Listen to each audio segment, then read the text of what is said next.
トです。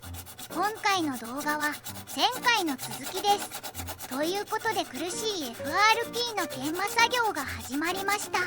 今は木工やすりでガリガリ研磨中であります。この調子だと数ヶ月かかりそうだ。はい、買いました。ホームセンターでサンダー買っちゃいました。ブラック&デッカー、名前と色がかっこいい。替えのペーパーも買っちゃった。この出っ張ったパーツは何だろう。よし、説明書を見よう。これは集塵フィルターになっていて外せるみたいです。外せるものは外してみたくなるおっちゃん。むむむ、硬くて動かない。左右に動かしながら引っ張れば外れると書いてある。外れました。結構硬かったです。ここは無理に外さなくても良い感じでした。このサンダーはコードレスではなく有線のサンダーです。コード式なので電池切れを気にしなくて良いです。替えのペーパーも何種類か付属してました。良心的です。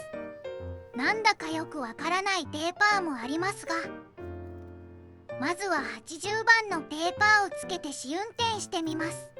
このペーパーの先についてるのが収まりが悪い。なんだろう。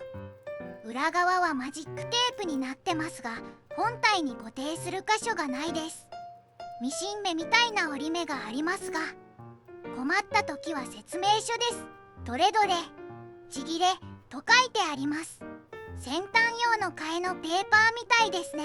なるほど、そういえばミシン目がついてました。フィルターの上蓋もセット。いざ。おお、振動がすごい。良い仕事をしてくれそうです。恐る恐る研磨してみるおっちゃん。軽く当てるだけでも結構削れてます。もうちょっと強く当てると良さそう。サンダー本体も思ったよりも軽いので手首にも優しそうです。もっと早く買えばよかった。いつものことなんですが、笑い。楽ちんで楽しいので削りすぎに注意です。違う形になっちゃいそうです。力加減でも削りすぎになっちゃいそうです。慣れるまでは慎重に作業を進めましょう。思ったよりも削った粉が舞い上がります。マスクは必須です。できればフィルターがついた換気扇も。おっちゃんの簡易換気扇もフィルターをつけてます。ここからはおっちゃん、また思いついてパーツを作ります。左右に分かれたなんだこれフェンダーの間につけてみようかなと、新しいパーツの原型作りをしています。ということでいつもの段ボール原型作り。おっちゃん、いつものことなんですが、形を大体で作ってから微調整していきます。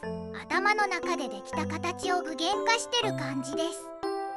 こう言うと特殊能力のように思われますが、要は行き当たりばったりな作業のことです。笑い。段ボール型紙を作るときはグルーガンが役に立ちます。ホットボンドがすぐに固まるので微調整もしやすいです。ですが調子に乗って使いすぎると数十本使っちゃうのでほどほどに。実は段ボール工作意外と楽しかったりします。エアーツールや電動工具を使わないので深夜でも気にせず作業できちゃいます。なのでおっちゃん、深夜2時頃まで没頭して作業してる時があります。寝不足注意であります。実際のところ細かく段ボールでラインを作ってもオス型メス型を作らないおっちゃんのやり方では何層にも FRP を重ねるのでほとんど意味がありません。最終的には削ってライン出しをするので大体でもなんとかなってます。それがおっちゃんクオリティ。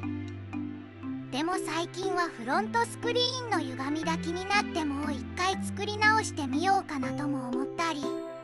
こういう時はオス型メス型を作っとけば便利ですよね。何回か複製が作れるので。段ボールで型が作れたので FRP を貼り付ける準備をします。 OPP テープ貼り作業は省略。なんだか倍速作業を垂れ流しな感じが多いですが、雰囲気をお楽しみください。繊維をちぎっては貼り付け、ちぎっては貼り付け、一気に厚く仕上げすぎちゃうと樹脂が高温になって危険なので注意です。場合によっては発火するかもしれません。おっちゃんビビりなので少量ずつ塗ってます。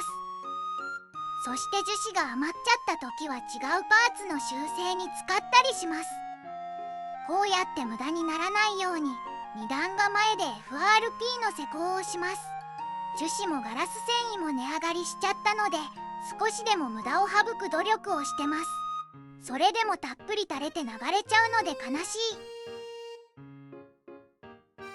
次は角度的に FRP を貼り付けできなかった箇所を足付け研磨してアセトンで脱し、重ね塗りの準備をしてます。裏側とかは素直に2分割の方が良いのかな。これも正解が分かりません。